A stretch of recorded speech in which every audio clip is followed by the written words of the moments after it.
Hey guys, how are you doing on this Friday here where the market has closed roughly 2 hours ago?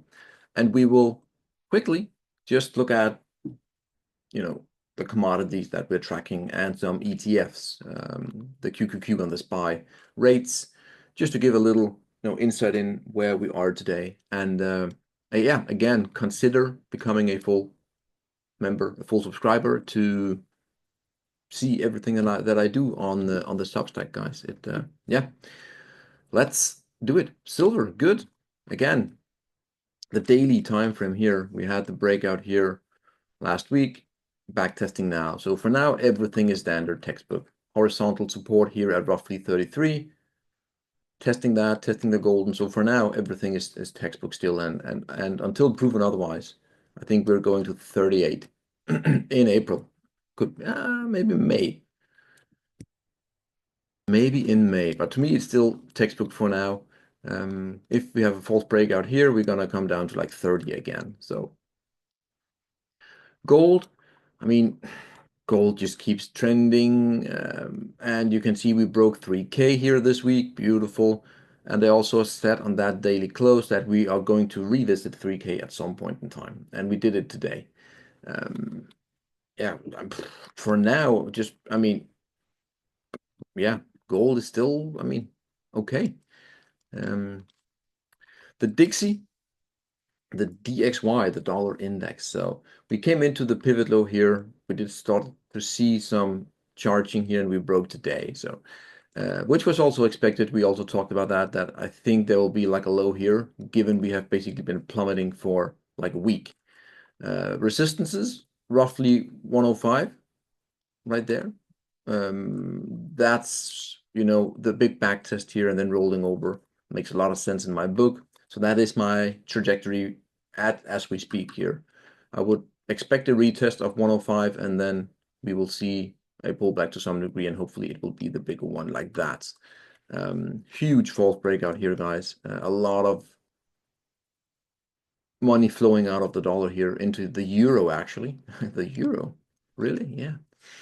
Bitcoin here still, ever since we broke there in February, as we talked about, 91.5K breakdown, the news about Trump, the reserve, and we went lower, bear flagging here. So for now, the view that I have here is that we are still at least gonna see roughly, what's that? Roughly 74K, the triangle high over there. That's, what I'm expecting to see here within the next, 2 weeks, maybe. Unless we can break out and do that, then it's a totally different ball game. So we need to clear that roughly 90K level again before anything bullish as we speak here. Maybe some internal stuff going on there. Maybe, baby. Oil here has held the $66 for basically the better part of March. And the downtrend here is broken. That's really good. And now I want to see that, 68.5 gets taken out. Then we have held the low here. And then we're going to rally, in my opinion, to roughly 73 over the next 2 weeks or so. Rates, good old rates here, looks very, very, very bearish. Again, we haven't confirmed it, but you can see the uptrend here. Yes, we broke down in late February. We're bear flagging here. That was a big breakout. The retest didn't hold. Now you're bear flagging. You have the topping pattern there. In my opinion, we're going to see roughly 3.5 here over the next, basically, somewhere in June, July. We should see rates coming down to there, in my opinion. The only thing that can disregard that view is if we clear this one, the head shoulder high. At that point in time, I think then it's different. Then it is way different. But right now, with that bear flag being the right shoulder, I think that's the view, guys, until proven otherwise. Yeah. And again, if we see that, we see a weaker dollar, right? We see that little, and then boom, something like that. So the SPY here also doesn't look fantastic. We had the wedge pattern here, that broke on the fourth touch. Well, excuse me, on the fourth touch. There it is. Boom, boom, boom. And then we broke down, pulling back just a little bit here, making the first real lower low in a very, very long time. And I do expect that since we broke the blue bad boy here, that we're going to visit here at, roughly 520-ish. I think that's going to be a lot of support right there. Not in a straight line, but again, that's my view here. Could also argue, again, it might be a little bit early, but that's a bear flag, right? So yeah, the SPY here needs to do a lot of work before, we get a more bullish view. The QQQ, I only have one trend line, or like a channel here, and the same thing happened breaking down. Let's see what happens here. I do believe, again, this is way overdone and that we're going to see higher prices. Again, back test, and then that's where the real moment begins. Huge breakdown, the back test, lower low, potential lower high. If we get back in, all of a sudden, it's a completely different ball game. So let's see. Again, with rates coming down and the dollar coming down over the next few months here, potentially, could that be the fuel that we need for that last little push? And then I think we are going into a heavy bear market. But again, what I think and what will happen, again, we have to watch and see what the chart gives us, right? Platinum here, palladium, still grinding that right shoulder of the bottoming structure here. You can see it there.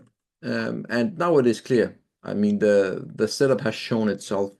And if we do that, you can see here we have this little wedge pattern going on there. This was our initial, right? The breakout, the retest again. So now here, this is the big one here for me. So anything north of, let's say, 1K platinum, excuse me, I do believe that we're going to make our way to the, $1,250 palladium.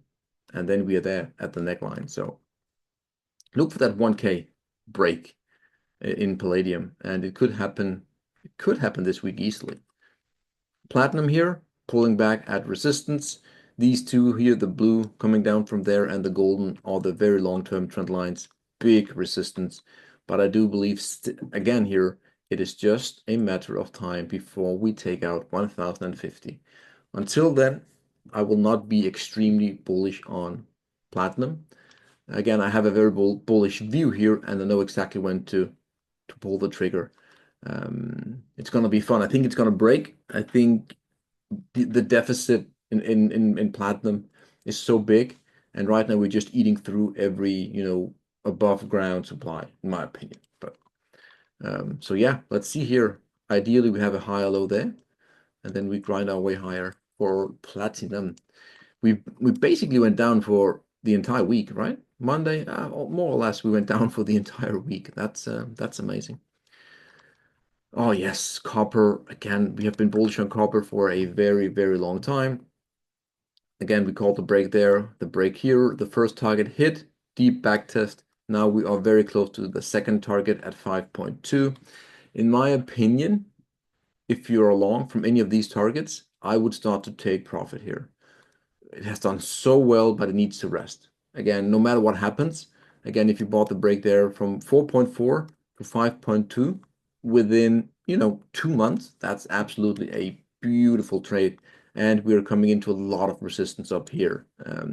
Do I believe that we can go higher? Yeah, but I also believe that we could see a pullback like we saw down here, right? So again, 5.2 was our big target, the number 2, and we are very, very close here. Coal, still watching coal here. I have no exposure at the moment. I sold the BTU that I had once it started to break down. It was a good sell. I sold within, I think, 8% stop, but it went down 50% from there. So that was really good. Just seeing what's going to happen here at that low there. If we start to see buying coming in, volume coming in, you can see here, this is actually quite nice. I want to show you the volume. Can you do technical analysis on volume? Yep, you can. Something like that, right? Depending on how you want to do it. So decreasing volume once we start to get like an ice cream candle on a big volume bar, that is a good sign. That means that the buyers are stepping in. So coal, we're still waiting. I do believe, 2, 3, 4, 5 months from now that coal will hold here. Again, that's my thesis. And then I think we will have the entry that we need. Gas here, again, overall gas looks messy. Again, the price action for the better part of 3 months has been, very volatile. But we are above some resistances. We're above the breakout. In an uptrend, trending on the weekly. Again, volatility is the name of the game for gas. So still looks quite all right to me. Coming into some resistance up here. You can see the pushback there, but overall we're still, okay. I will say we might see some lower gas prices here over the next few days and weeks, maybe. Gas is difficult. I think gas by far is one of the most difficult commodities to try and get correct here. The TTF here has also been coming down from 60 down to roughly 40, and now we did break the bull flag here last week, or like a bullish channel into support, getting back above the long-term support. That is really, really good. The only downside is to me here, potentially we are flagging there. Right, potentially. Still a bit too early for my taste to call that. TLT, if I can push it. For some reason I can't. Ah, there it is. Good. So just like the rates, seems very weak in my opinion. I do believe that we are in for a period here, maybe for a good part of 2025, where you break that and you're going to rally a bit. But it's not like, hey, we're going to buy this and hold for like 10 years. No, no, no. This will be people coming in, and you can have this on like a trade or like a shorter term half a year investment in the TLT where the rates go down. But also, I do also believe that that is the last little bullish buying into bonds before things goes completely to the gutter, right? So the daily stuff here, if I can remove my doodles, right here you saw we had the bull flag here, which is the part of the right shoulder. We broke out, we had a little gap, we filled it, bull flagged. Again here, we're trying to take out the breakout high here at 92 roughly. So this is actually good here. We're making higher highs and higher lows short term. I do believe we have one more move before we correct a little bit, but yeah. TLT looks frisky. The Dixie, I think short term here, very short term looks bullish, but longer term, I do believe that rates and the Dixie is coming down a little bit.